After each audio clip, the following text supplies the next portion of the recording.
नमस्कार बच्चों, शिक्षा के चाहत के इस ऑनलाइन प्लेटफॉर्म में आपका स्वागत है। हम लोग पढ़ रहे थे इकोनॉमिक्स। इकोनॉमिक्स के भीतर था मैक्रो इकोनॉमिक्स। मैक्रो इकोनॉमिक्स में जो चैप्टर चल रहा था उस चैप्टर का नाम है सेक्टरल ट्रेंड्स एंड इश्यूज। ये उसका थर्ड वीडियो है। 2 वीडियो ऑलरेडी मैं आपको दे चुका हूँ। अब देखिए यहाँ पे क्या क्वेश्चन है। Mention the names of newly setup institutional sources of industrial finance in India. देखो, सेटअप हुआ था 50-70 साल पहले। 2000 में बोला न्यूली सेटअप। शिव जिंदाबाद। फिर बोल रहा है to major institutions in India supplying long term industrial credit. फिर 2009 में पूछा to specialised industrial financial institutions. फिर पूछा है 4 स्पेशलाइज्ड इंडस्ट्रियल फाइनेंशियल इंस्टीट्यूशंस। मतलब आपको स्पेशलाइज्ड इंडस्ट्रियल फाइनेंशियल इंस्टीट्यूशंस बोले तो देखो 4 इंस्टीट्यूशंस है। सबसे पहला है आईएफसीआई। सबसे पहला हमारा लॉन्ग टर्म इंडस्ट्रियल क्रेडिट देने के लिए इसी का एस्टेब्लिशमेंट हुआ था। फिर आईसीआईसीआई, उसके बाद आईडीबीआई और लास्ट में है सिडबी। ये 4 आपको पढ़ना है। ये तीनों लार्ज स्केल, मीडियम और लार्ज स्केल को लोन देते हैं। Medium and large scale industries को लोन देते हैं। और सिडबी स्मॉल स्केल के लिए है, स्मॉल और टीन इंडस्ट्रीज के लिए है। अब देखो, तीनों का ऑब्जेक्टिव फंक्शंस प्राय आपको सेम मिलेगा। सिडबी का भी सेम मिलेगा। ये एक्चुअली आईडीबीआई बैंक नहीं, आईडीबीआई का ही सब्सिडरी है और ये स्मॉल स्केल को कैटर करता है। स्टार्ट करते हैं। आईडीबीआई का जो ऑपरेशंस है, प्रिंसिपल ऑपरेशन क्या है भाई? प्रोजेक्ट फाइनेंस करना, फाइनेंशियल सर्विसेज देना, कॉर्पोरेट एडवाइजरी सर्विसेज देना। इसके अलावा आपका बहुत सारा इसका सब्सिडरीज है। सब्सिडरीज क्या करती हैं? कस्टोडियल एंड इन्वेस्टर सर्विसेज देती हैं। रेटिंग एजेंसी का काम करती है, वेंचर कैपिटल का। अब रेटिंग एजेंसी का काम करने वाली जो संस्था है उसका नाम है इकरा। आईएफसीआई का एस्टेब्लिशमेंट हुआ था जुलाई 1948 में और ये भारत का पहला इंडस्ट्रियल डेवलपमेंट बैंक है, फर्स्ट। ठीक है। इसका काम क्या है? Medium long term credit provide करना, इंडस्ट्रियल फैसिलिटीज को क्रिएट करने में हेल्प करना, ये इसका ऑब्जेक्टिव्स है। फंक्शंस क्या क्या हैं? डायरेक्ट फाइनेंशियल सपोर्ट करना, चाहे रुपी लोन हो चाहे फॉरेन करेंसी में लोन हो, उसको लेने में हेल्प करता है। और ये लोन लेकर के ये लोग करते क्या हैं? नया प्रोजेक्ट एस्टेब्लिश करते हैं, एक्सपेंड करते हैं, मॉडर्नाइज करते हैं या डाइवर्सिफाई करते हैं। फिर जो कंपनियां अपना शेयर्स डिवेंचर से जो करती हैं उनका सब्सक्रिप्शन का और अंडर राइटिंग का काम भी ये लोग करते हैं। बहुत बार क्या होता है, नई कंपनियों में ये लोग अपना हिस्सा ले लेते थे। फॉरेन करेंसी लोन हो या डिफर्ड पेमेंट हो, उसमें गारंटर का भी काम करते थे। Merchant banking, leasing, equipment finance, ये सारा काम भी होता है आईएफसीआई के द्वारा। बाद में 1993 में आईएफसीआई जॉइंट स्टॉक कंपनी में कन्वर्ट हो गई। इसकी सब्सिडरी का नाम है टीएफसीआई। इकरा, इकरा भी बताया, क्रेडिट रेटिंग एजेंसी है। अब आईएफसीआई के बाद जो दूसरा इंस्टीट्यूशन है उसका नाम है आईसीआईसीआई। ये सेटअप हुआ था 1955 में और सेटअप करने में government of India, world bank और कुछ प्राइवेट प्लेयर्स का हाथ था। ये भी देखो, नया प्रोजेक्ट के लिए, एक्सपेंशन के लिए, मॉडर्नाइजेशन, डाइवर्सिफिकेशन के लिए रुपी और फॉरेन करेंसी में लोन प्रोवाइड कराता है। ये भी आपका सब्सक्रिप्शन और अंडरराइटिंग का काम करता है। यहाँ पे भी गारंटी का काम हो रहा है। Merchant banking, equipment leasing and project counselling यहाँ पे भी हो रहा है। जिस तरह आईएफसीआई का एक क्रेडिट रेटिंग एजेंसी थी इकरा, उसी तरह आईसीआईसीआई का क्रेडिट रेटिंग एजेंसी का नाम है क्राइसिल। आईसीआईसीआई बैंकिंग कॉरपोरेशन, एससीआईसीआई, ये सब क्या इसका सब्सिडरीज है। सितंबर 1998 में इसका नाम आईसीआईसीआई से आईसीआईसीआई लिमिटेड कर दिया गया और इसने बाद में वर्किंग कैपिटल सपोर्ट भी प्रोवाइड कराना प्रारंभ किया। तो आपने देखा होगा 90% दोनों का काम सिमिलर है। भाई सीधा सा बात है, स्टेट बैंक ऑफ इंडिया हो या इंडियन बैंक है, काम क्या है बैंकों का? डिपॉजिट्स लेना और लोन देना। इंडस्ट्रियल फाइनेंस कॉरपोरेशन है, इंडस्ट्रियल फाइनेंशियल इंस्टीट्यूशंस है ये लोग, तो ये लोग का काम क्या रहेगा? सिमिलर ही रहेगा, नाम में अंतर है, काम प्राय सेम ही है। आईडीबीआई एक्ट के द्वारा इसका एस्टेब्लिशमेंट हुआ था जुलाई 1964 को, और ये जब बनी थी तब ये आरबीआई की सब्सिडरी थी। 1976 में इसको आरबीआई से डीलिंग कर दिया गया। इसका भी काम देखो सेम है जो अभी ऊपर वाले दोनों का हम लोगों ने देखा। लॉन्ग टर्म फाइनेंस प्रोवाइड कराना, प्लान डेवलपमेंट के लिए काम करना, टेक्निकल एडमिनिस्ट्रेटिव सपोर्ट प्रोवाइड कराना, रिसर्च डेवलपमेंट में हेल्प करना, रुपी लोन हो या फॉरेन करेंसी लोन हो वो प्रोवाइड कराना, सॉफ्ट लोन प्रोवाइड कराना, अंडरराइटिंग का काम यहाँ पे भी जारी है, sanction of foreign currency loans, short term working capital loans provide कराना, रीफाइनेंस करना बैंकों को। तो अगर आप सही से देखोगे तो चाहे आईएफसीआई हो, चाहे आईसीआईसीआई हो, चाहे आईडीबीआई हो, ये सभी इंडस्ट्रीज को जो भी सर्विसेज देती थी 90% या 99% दोनों का सिमिलर है। अब देखो जरा, small industries development bank of India, इसका फॉर्मेशन कब हुआ? अप्रैल 1990 में, और इसका हेडक्वार्टर कहाँ है? लखनऊ में है। ये आईडीबीआई बैंक का सब्सिडरी है। अब देखो, आप पढ़ रहे हो और सेल्फ स्टडी में थोड़ा सा अंतर है, मैं आपको समझा रहा हूँ। आप इस वीडियो को 2-3 बार जस्ट देख करके एग्जाम देने चले जाओ तो आपका काम हो जाएगा, रटना कुछ नहीं है भाई। यहाँ पे सिंपल सा बात है, स्मॉल इंडस्ट्रीज, तो जो तीनों काम आपने देखा वो सब मीडियम और लार्ज इंडस्ट्रीज के लिए था, अभी स्मॉल इंडस्ट्रीज के लिए है। To strengthen and broad base the existing institutional arrangement, meet the requirement of SSI small scale industries और टीन इंडस्ट्रीज का रिक्वायरमेंट क्या चीज़ का? पैसा का।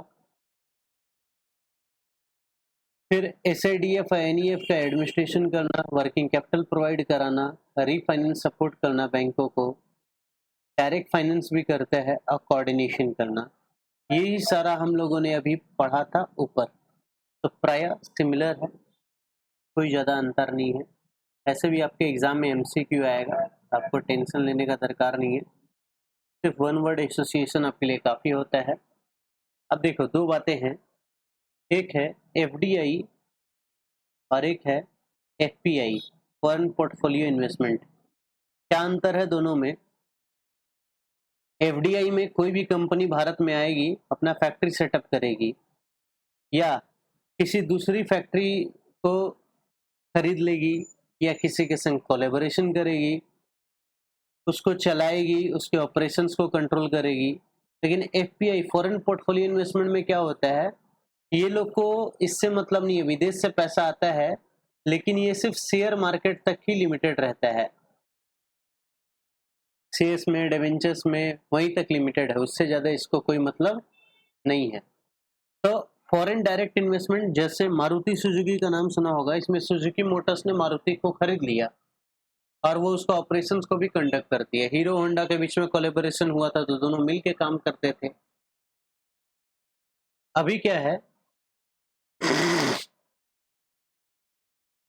करंट जो सिचुएशन है इसमें एफडीआई का मतलब खाली इतना समझो कि एप्पल कंपनी आई भारत में, उसने आईफोन का एक फैक्ट्री लगा दिया, ये एफडीआई हो गया। लेकिन एप्पल कंपनी अगर भारत के शेयर मार्केट में जियो का या एयरटेल का हिस्सा खरीद ले तो वो क्या कहलाएगा? एफपीआई कहलाएगा। अब अगला क्वेश्चन है, नीड क्या है फॉरेन कैपिटल का? तो भाई आप सभी को पता है कि कैपिटल फॉर्मेशन के लिए क्या होना चाहिए? पहले सेविंग होना चाहिए, फिर इन्वेस्टमेंट होगा, इन्वेस्टमेंट होगा तो कैपिटल फॉर्म होगा। हमारे देश में क्या है, सेविंग का कमी है, तो अगर सेविंग का कमी है तो नेचुरल सा बात है इन्वेस्टमेंट का भी कमी होगा। तो अगर हमारा देश सेविंग नहीं कर पा रहा है प्रॉपर्ली, जितने इन्वेस्टमेंट चाहिए, तो विदेश से मंगाएंगे पैसा। प्लस हम लोग टेक्नोलॉजिकली भी बैकवर्ड हैं। आज मान लो जैसे मैंने कहा कि मारुति सुजुकी सुजुकी कंपनी है, उसने टेक्नोलॉजी दिया मारुति को।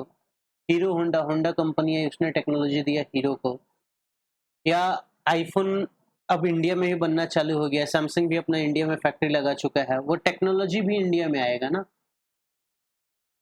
अनयूज्ड रिसोर्सेज, मान के चलो हमारी कंट्री में 10 आयरन ओर के रिजर्व्स हैं, और हमारे देश की जितनी भी कंपनियां हैं पीएसयू और प्राइवेट मिला के 8 ही यूज कर रही हैं, तो 2 आयरन ओर का रिजर्व अभी भी अनयूज्ड है। अगर कोई विदेशी कंपनी आके आर्सेलर मित्तल वगैरह आकर के इसको खरीद ले तो क्या होगा, तो हमारे देश के भीतर नया प्रोडक्शन चालू हो जाएगा। मतलब जो नेचुरल रिसोर्सेज अनयूज्ड थे, यानी आयरन ओर का माइंस कोई यूज नहीं कर रहा था, अब उसको यूज में लाया जाएगा तो हमारा स्टील का प्रोडक्शन बढ़ेगा। इसी तरह हर जगह है। तो bear primary risk of investment, भाई देखो नौकरी करना, खास करके सरकारी नौकरी करना सबसे आसान काम है, लेकिन अगर बिजनेस करोगे तो उसमें रिस्क रहता है लॉस होने का। तो अगर फॉरेन कैपिटल आएगा तो फॉरेनर लोग रिस्क भी बियर कर लेंगे।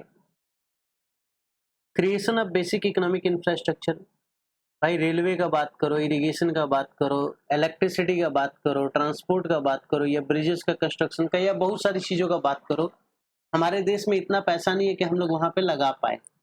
तो ये बेसिक इकोनॉमिक इंफ्रास्ट्रक्चर खड़ा करने में भी फॉरेन कैपिटल का हेल्प है।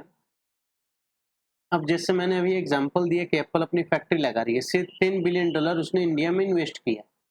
तो $10 बिलियन जब वो इन्वेस्ट करेगी तो वो लाएगी किस में पैसा, डॉलर में। डॉलर देगी आरबीआई को, रुपया लेगी, रुपया लेके अपना फैक्ट्री सेटअप करेगी। तो आरबीआई के पास आ गया $10 बिलियन।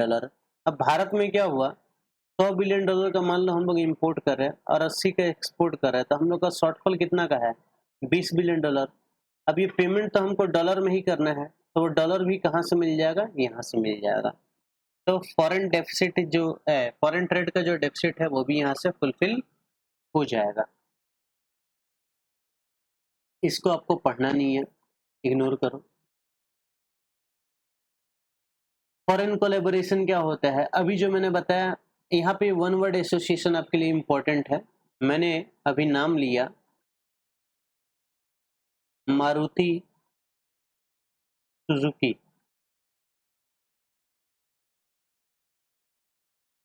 Hero Honda. तो बच्चों, होंडा या मारुति सुजुकी क्या है, विदेश की कंपनियां हैं। भारत में आने से हम लोग को क्या फायदा हुआ, पहला हम लोग को कैपिटल मिला, दूसरा हम लोग को टेक्नोलॉजी मिली, तीसरा भाई रिसर्च एंड डेवलपमेंट में हम लोग बहुत पिछड़े हुए हैं, ये लोग का रिसर्च एंड डेवलपमेंट भी बहुत तगड़ा है। तो फॉरेन कोलैबोरेशन का मतलब यही होता है कि फॉरेन की कंपनी इंडियन कंपनी के संग कोलैबोरेट करके कोई बिजनेस करे, तो उससे कैपिटल, टेक्नोलॉजी और रिसर्च एंड डेवलपमेंट में बहुत ज़्यादा फायदा मिलता है। बस इतना ही आपके लिए जानना काफ़ी है।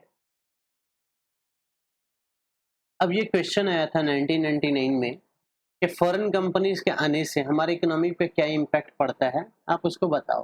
तो देखो इम्पैक्ट दोनों तरह का है, पॉजिटिव भी है, नेगेटिव भी है। पॉजिटिव इम्पैक्ट क्या है कि भाई फॉरेन कंपनी आएगी तो हमारे देश में जॉब अपॉर्चुनिटीज मिलेंगी। गवर्नमेंट का डाटा है कि इसके आने से 1 करोड़ के करीब नौकरियां बढ़ेंगी। एफडीआई आने से मिडलमैन भी भारत से खत्म हो जाएंगे। मिडलमैन खत्म हो जाएंगे तो किसानों को राहत मिलेगी। फॉरेन कंपनी आएंगी तो वो कई सौ मिलियन बिलियन डॉलर इन्वेस्ट करेंगी, इससे हमारा इंफ्रास्ट्रक्चर, रेफ्रिजरेशन टेक्नोलॉजी, ट्रांसपोर्टेशन, ये सब में फायदा होगा, रिनोवेशन होगा, हमारा इन्फ्लेशन भी कम रहेगा। प्लस फॉरेन कंपनीज के संग एक हम लोग का एग्रीमेंट है कि मिनिमम 30% जो रॉ मटेरियल लगता है सामान को, फिनिश गुड्स को बनाने में, वो कहाँ से लेंगे, भारत से ही लेंगे। ये भी एक फायदा है हमारे देश की स्मॉल और मीडियम माइक्रो स्मॉल और मीडियम एंटरप्राइजेस को एक बूस्ट मिलेगा। चाइना, इंडोनेशिया, थाईलैंड, यहाँ पे 100% एफडीआई था रिटेल में। इसके बदौलत ही, फॉरेन कैपिटल के बदौलत ही ये सारी कंट्रीज हम लोगों से बहुत आगे निकल गई। तो उम्मीद है कि हम लोग भी आगे निकलेंगे। फॉरेन कंपनीज के आने से सप्लाई चेन भी बहुत मजबूत होता है, लेकिन हर एक चीज का पॉजिटिव के साथ नेगेटिव इम्पैक्ट भी होता है। नेगेटिव क्या है, ये देखो, बोल रहा है कि अगर बड़ी बड़ी कंपनियां आएंगी तो भारत में बहुत सारा जॉब लॉसेस होगा। छोटे छोटे किराना दुकान जो है वो बंद हो जाएंगे। वॉलमार्ट अगर आ गया जिस एरिया में, कार्फर आ गया, तो छोटे छोटे जो दुकानदार हैं वो खत्म हो जाएंगे। सुपरमार्केट आने से क्या होता है, मोनोपोली क्रिएट हो जाती है। फिर वो मन मुताबिक पहले शुरुआत में कम दाम पे सामान बेचते हैं, बाद में जब छोटे दुकानदार मर जाते हैं तो वो दाम बढ़ा देते हैं। फिर बोल रहा है कि मैन्युफैक्चरिंग सेक्टर का जॉब भी हम लोग लॉस कर जाएंगे। क्यों? जितने भी बड़ी बड़ी कंपनियां आएंगी वो सारा का सारा माल अपना कहाँ से खरीदेंगे, विदेशों से खरीदेंगे। ठीक है, हम लोगों ने 30% बोला इंडिया से लेना है, लेकिन 70% तो वो लोग फॉरेन से लाएंगे, तो हमारे देश को नुकसान होगा। तो कहने का क्या मतलब है कि कुछ नुकसान भी है, बट बेटा नुकसान से ज्यादा ना फायदा है। तो अब ये देखो, ये आपको नहीं पढ़ना है।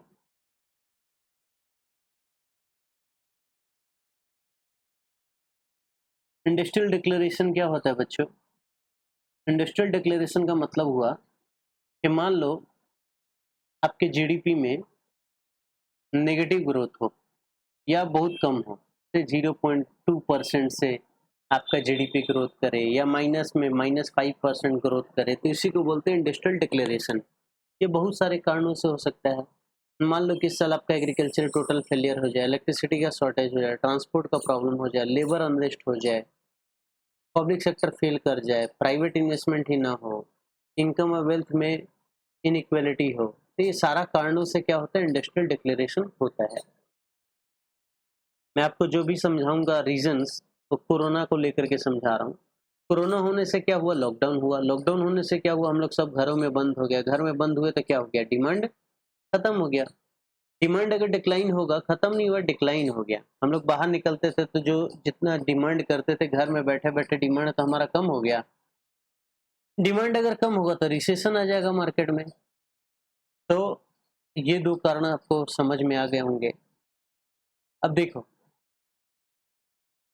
बोल रहा है कि एक्सेसिव कंपटीशन होगा तो सिर्फ कुछ फर्म्स ही सरवाइव कर पाएंगे। जैसे जियो के आने के बाद क्या हुआ, बहुत सारी कंपनियां, टेलीकॉम कंपनियां बंद हो गई। तो ये भी एक रीजन है कि देश में प्राइवेट सेक्टर को नुकसान पहुंचा।